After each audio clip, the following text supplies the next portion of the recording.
Bismillahirrahmanirrahim. Assalamualaikum warahmatullahi wabarakatuh. InsyaAllah pada hari ini saya akan membentangkan laporan kajian tinjauan saya yang bertajuk Hubungan Gaya Kepimpinan Guru Besar dengan Prestasi Kerja dalam kalangan Guru Pendidikan Islam. Berikut merupakan isi kandungan yang akan saya bentangkan pada hari ini. Pengenalan, guru besar dan guru merupakan variabel yang saling berkaitan. Hal ini dapat dibuktikan apabila 2 daripada 11 anjakan dalam Pelan Pembangunan Pendidikan Malaysia 2013-2025 memberi penekanan kepada guru dan kepimpinan sekolah, iaitu dalam anjakan yang keempat, mentransformasi profesyen keguruan menjadi profesyen pilihan, dan anjakan yang kelima, iaitu memastikan kepimpinan berprestasi tinggi ditempatkan di setiap sekolah Kementerian Pendidikan Malaysia 2013. Penyataan masalah kajian saya pula, menurut Belfer dan Wessler 1991, guru pendidikan Islam merupakan penggerak utama terhadap keberhasilan murid. Syed Najamuddin, Abdul Halim Ishaq dan Muhammad Sabri 2009 menyatakan bahawa guru pendidikan Islam dilihat kurang mampu dari segi kepimpinan dan dedikasi. Seterusnya, Nur Hanan pada tahun 2016 juga menyatakan bahawa gangguan psikologi guru menjadi pemangkin kepada masalah dalam prestasi kerja. Berdasarkan isu yang dibincangkan berkaitan dengan prestasi kerja, sebahagian besar daripadanya adalah berpunca daripada faktor kepimpinan guru besar menurut Fauziah pada tahun 2011. Seterusnya, Uben dan Hughes pada tahun 1987 menyatakan bahawa guru besar merupakan penentu kepada iklim pembelajaran, tahap profesionalisme dan prestasi kerja yang tinggi. Razia dan Ahmad juga pada tahun 2009 menyatakan bahawa guru besar tidak mampu memberi kepuasan dalam pelbagai perkara kepada guru. Dan yang terakhir, Arifin dan Robiah menyatakan bahawa pemimpin hanya menggunakan komunikasi sahala dan tidak melibatkan guru untuk membuatkan keputusan. Oleh itu, jelaslah bahawa kegagalan guru besar dalam menunjukkan gaya kepimpinan akan menjejaskan kelancaran organisasi dan memberi kesan kepada prestasi kerja guru. Secara umumnya, tujuan kajian ini adalah untuk mengkaji persepsi guru pendidikan Islam terhadap gaya kepimpinan guru besar serta mengenal pasti tahap prestasi kerja mereka. Seterusnya, kajian ini juga akan menganalisis hubungan antara gaya kepimpinan guru besar terhadap prestasi kerja guru pendidikan Islam. Berikut merupakan objektif kajian. Yang pertama, kajian ini dijalankan untuk mengenal pasti tahap gaya kepimpinan guru besar, iaitu pengarahan, bertimbang rasa, penyertaan dan orientasi kejayaan berdasarkan persepsi guru pendidikan Islam. Yang kedua, untuk mengenal pasti tahap prestasi kerja guru pendidikan Islam. Dan yang terakhir, untuk mengenal pasti hubungan antara gaya kepimpinan guru besar, pengarahan, bertimbang rasa, penyertaan dan orientasi kejayaan dengan prestasi kerja guru pendidikan Islam. Persoalan kajian dibina berdasarkan objektif kajian yang disebutkan. Seterusnya, hipotesis kajian ini pula adalah yang pertama, tidak terdapat hubungan yang signifikan antara gaya kepimpinan pengarahan dengan prestasi kerja guru pendidikan Islam. Yang kedua, tidak terdapat hubungan yang signifikan antara gaya kepimpinan bertimbang rasa dengan prestasi kerja guru pendidikan Islam. Yang ketiga, tidak terdapat hubungan yang signifikan antara gaya kepimpinan pengarahan dengan prestasi kerja guru pendidikan Islam. Dan yang terakhir, tidak terdapat hubungan yang signifikan antara gaya kepimpinan orientasi kejayaan dengan prestasi kerja guru pendidikan Islam. Dapatan kajian lalu pula adalah, menurut Azizi, Halimah dan Nordin dan Lim, pada tahun 2011, mereka telah menjalankan kajian untuk mengetahui persepsi guru terhadap gaya kepimpinan guru besar dan hubungannya dengan pengamalan faktor kepimpinan guru besar. Seterusnya, Siti Sarwati pada tahun 2006 dan Nur Hanan dan Jamaliah pada tahun 2006 juga telah menjalankan kajian untuk mengenal pasti hubungan gaya kepimpinan dengan tahap motivasi guru. Mahawa Pilus pula pada tahun 2002 telah menjalankan sebuah kajian untuk mengenal pasti perbezaan gaya kepimpinan pengetua di sekolah swasta dan sekolah kerajaan. Seterusnya, Zainab dan Kharunisa pada tahun 2015 telah menjalankan sebuah kajian untuk mengetahui faktor-faktor yang mempengaruhi prestasi kerja dalam kalangan staf sokongan. Fatiah pada tahun 2005 dan Ahmad Zabidi pada tahun 2006 telah menjalankan sebuah kajian terhadap impak beban kerja terhadap prestasi kerja. Dan yang terakhir, Rosnah dan Siti Nur Fatihah pada tahun 2018 telah menjalankan sebuah kajian untuk mengetahui presisi kerja guru dan hubungannya dengan faktor beban tugas, persekitaran kerja dan personel. Jurang penyelidikan di dalam kajian ini pula adalah yang pertama, pengkaji-pengkaji lepas menggunakan variabel lain untuk dikaitkan dengan presisi kerja, dan yang kedua, belum ada kajian yang dilaksanakan di daerah Tawau, Sabah. Berikut merupakan kerangka konseptual kajian saya di dalam kajian ini. Raja 1 merujuk kepada pemboleh ubah bersandar, iaitu gaya kepimpinan guru besar, dan presisi kerja guru pendidikan Islam merupakan pemboleh ubah yang tidak bersandar. Raja 2 pula merupakan kerangka konseptual kajian yang menghubungkan antara kedua-dua pemboleh ubah di mana pengarahan, bertimbang rasa, penyertaan serta orientasi kejayaan merupakan dimensi yang terdapat dalam konstruk gaya kepimpinan guru besar. Seterusnya, metodologi kajian ini. Yang pertama, kajian ini merupakan kajian kuantitatif, iaitu dapatan kajian ini dihasilkan menggunakan analisis statistik dan ianya diringkaskan dalam bentuk angka menurut Baker 1999. Seterusnya, kajian ini juga merupakan kajian tinjauan di mana proses memungut data di dalam kajian ini adalah daripada satu populasi yang besar melalui teknik persampelan dan dilakukan secara serentak di seluruh daerah Tawau menggunakan borang soal selidik. Kaedah persampelan yang digunakan dalam kajian ini merupakan secara rawat mudah dan populasi guru pendidikan Islam di daerah Tawau adalah seramai 368 orang berdasarkan unit data sektor pendidikan Islam pada tahun 2020. Sampel yang digunakan di dalam kajian ini adalah seramai 145 orang adalah berdasarkan kaedah persampelan Roscoe pada tahun 1978. Roscoe 1978 menyatakan bahawa saiz sampel yang melebihi 30 dan kurang daripada 500 adalah bersesuaian dalam semua kajian penyelidikan. Seterusnya, kesahan dan kebolehpercayaan. Terdapat 3 aspek utama yang membentuk kesahan instrumen kajian, iaitu kesahan muka, kesahan kandungan dan juga kesahan konstruk. Di dalam kajian ini, bagi kesahan muka, pengkaji telah meminta 10 orang rakan untuk membaca dan meneliti item soalan. Bagi kesahan kandungan pula, penyelidik telah meminta 4 orang pakar bidang untuk memastikan setiap item dalam soalan selidik dapat mewakili konstruk yang diukur serta mempunyai ketepatan dalam penggunaan bahasa dan ejaan frasa ayat. Bagi kesan konstruk pula, hubungan korelasi antara item dengan item dan item dengan konstruk telah dijalankan oleh pengkaji untuk menguji sejauh mana item di dalam soalan selidik mengukur apa yang sepatutnya diukur. Bagi kebolehpercayaan pula, pengkaji telah mengedarkan 30 set soalan selidik kepada 30 orang guru pendidikan Islam secara awak sebagai kajian rintis.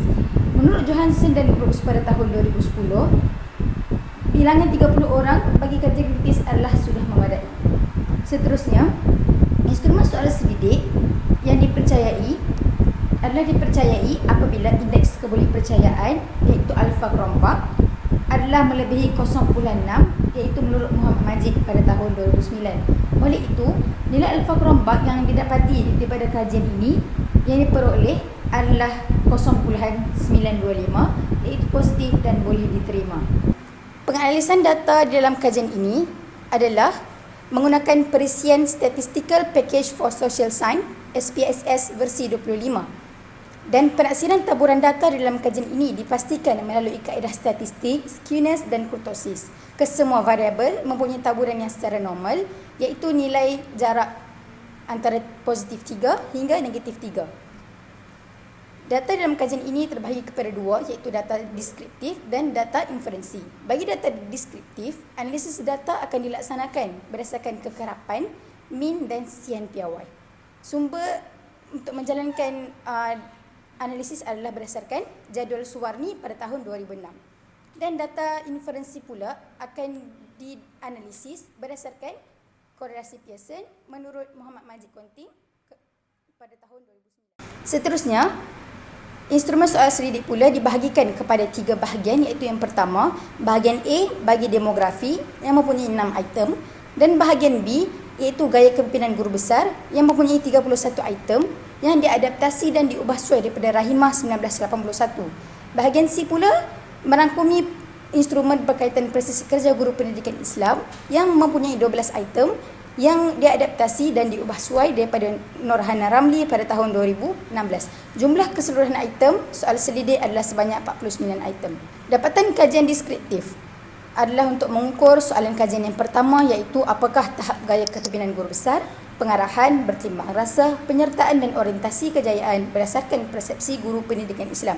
Dapatan kajian menunjukkan bahawa gaya kepimpinan yang sering digunakan oleh guru besar di daerah Tawau adalah gaya kepimpinan orientasi kejayaan berdasarkan nilai min tertinggi iaitu 4.27, diikuti dengan gaya kepimpinan pengarahan 4.16, penyertaan 4.07 dan bertimbang rasa 3.96.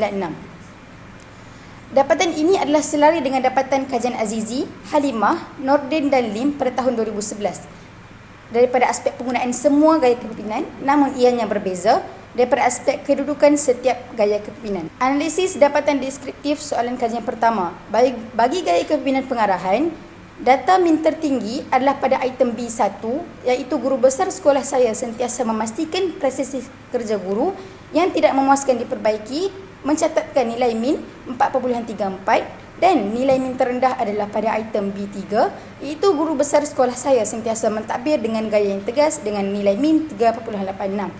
Bagi gaya kepimpinan bertimbang rasa pula, nilai min tertinggi mencatatkan 4.21 pada item 8, iaitu guru besar sekolah saya sentiasa menjaga kebajikan guru-guru, dan nilai min terendah adalah pada item B10 dan B11, iaitu guru besar sekolah saya sentiasa menghulurkan bantuan peribadi kepada guru apabila perlu, dan guru besar sekolah saya sentiasa mengambil berat tentang perkara kecil supaya disenangi oleh guru dengan nilai min yang sama iaitu 3.77, namun terdapat perbezaan dari segi sisihan piawai. Seterusnya, bagi gaya kepimpinan penyertaan pula, data min tertinggi adalah pada item B19, iaitu guru besar sekolah saya sentiasa bersedia untuk membuat perubahan dengan nilai min 4.27, dan item B18 pula mencatatkan nilai min terendah iaitu 3.81. Bagi gaya kepimpinan orientasi kejayaan pula, nilai min tertinggi adalah pada item B26, iaitu guru besar sekolah saya sentiasa ingin kekalkan standard pencapaian dengan nilai min 4.39, dan nilai min terendah adalah pada item B25, iaitu guru besar sekolah saya sentiasa menentukan tugas-tugas tertentu guru dengan nilai min 4.08. Seterusnya, dapatan kajian deskriptif bagi soalan kajian kedua pula adalah apakah tahap prestasi kerja guru pendidikan Islam. Dapatan kajian menunjukkan bahawa min keseluruhan bagi prestasi kerja guru pendidikan Islam adalah pada tahap yang tinggi, iaitu dengan nilai min 4.13. Penyataan item C12, iaitu saya tidak mengambil cuti tanpa sebab, mencatatkan nilai min paling tinggi iaitu 4.37, sementara item C2, iaitu saya dapat merangka kerja pentadbiran dengan baik, mendapat nilai min terendah iaitu 3.98. Secara keseluruhannya, guru pendidikan Islam mempunyai nilai kebolehan merancang yang tinggi dan mampu untuk mengatur dan membuat kerja secara sistematik. Namun begitu, guru pendidikan Islam juga dilihat kurang mampu dari aspek kepimpinan berdasarkan pelaksanaan dan kecekapan untuk melakukan kerja-kerja pentadbiran. Hal ini menunjukkan bahawa guru pendidikan Islam masih lagi memerlukan latihan dan kemahiran dalam aspek pentadbiran untuk melaksanakan tugas yang diberikan kepada mereka dengan baik. Dapatan kajian bagi tahap prestasi kerja adalah selari dengan dapatan kajian Azrin Harina, Nuruddin dan Zuraidah pada tahun 2016 dan kajian Rosnah dan Siti Nur Fatihah pada tahun 2018. Seterusnya, dapatan kajian inferensi pula. Dapatan daripada ujian korelasi Pearson menunjukkan bahawa terdapat korelasi yang lemah antara gaya kepimpinan pengarahan dengan prestasi kerja iaitu dengan nilai perkali korelasi 0.374, serta terdapat korelasi yang sederhana antara gaya kepimpinan bertimbang rasa iaitu 0.417 dan gaya kepimpinan penyertaan 0.449. Selain itu, gaya kepimpinan orientasi kejayaan mempunyai korelasi yang sederhana dengan prestasi kerja iaitu dengan perkali korelasi 0.482. Maka, hipotesis nul iaitu H01, H02, H03 dan H04 adalah ditolak, iaitu yang menyatakan tidak terdapat hubungan yang signifikan antara gaya kepimpinan guru besar, pengarahan, bertimbang rasa, penyertaan dan orientasi kejayaan dengan prestasi kerja guru pendidikan Islam. Seterusnya, implikasi kajian. Terdapat 3 implikasi kajian. Yang pertama, implikasi terhadap teori, implikasi terhadap amalan pekerja dan implikasi terhadap kajian. Bagi implikasi terhadap teori laluan matlamat menyatakan bahawa pemimpin sepatutnya menunjukkan salah satu atau kesemua gaya kepimpinan sama ada pengarahan, bertimbang rasa, penyertaan atau orientasi kejayaan, dan ianya telah dibuktikan apabila dapatan kajian menunjukkan bahawa guru besar di daerah Tawau menggunakan kesemua gaya kepimpinan dalam pengurusan dan pentadbiran. Menurut kumpulan penulis MIM pada tahun 2008, mereka menyatakan bahawa teori laluan matlamat adalah dirangka berdasarkan teori Vroom. Seterusnya, implikasi terhadap amalan pekerja. Gaya kepimpinan orientasi kejayaan lebih mempengaruhi prestasi kerja guru pengikut Islam berbanding gaya kepimpinan guru besar yang lain. Seterusnya, hal ini berdasarkan hasil kajian ini, pihak pengurusan dapat mengambil tindakan yang sewajarnya, iaitu dapat melaksanakan kursus-kursus berkaitan peningkatan profesionalisme kepada guru besar dan guru pendidikan Islam. Seterusnya, implikasi terhadap kajian. Dapatan kajian ini juga menyokong kerangka konseptual kajian yang telah dibina. Hal ini adalah dapat dibuktikan apabila terdapat hubungan yang signifikan antara gaya kepimpinan guru besar dengan prestasi kerja guru pendidikan Islam. Berdasarkan dapatan kajian, terdapat beberapa cadangan yang dianjurkan untuk meningkatkan tahap kepimpinan guru besar dan tahap prestasi kerja dalam kalangan guru pendidikan Islam. Yang pertama adalah pada pihak Kementerian Pendidikan Malaysia. Pihak Kementerian Pendidikan Malaysia bolehlah melaksanakan kriteria pemilihan guru besar berasaskan kompetensi berbanding tempoh perkhidmatan. Seterusnya, KPM juga boleh memberi ganjaran kepada guru besar yang menunjukkan pencapaian cemerlang. Seterusnya, yang kedua iaitu guru besar. Guru besar bolehlah menyertai program dan bengkel untuk meningkatkan pengetahuan mereka berkaitan bidang tugas. Seterusnya, guru besar juga seharusnya menggunakan kaedah bottom up, iaitu daripada guru kepada pentadbir berbanding kaedah top down, iaitu pentadbir kepada guru.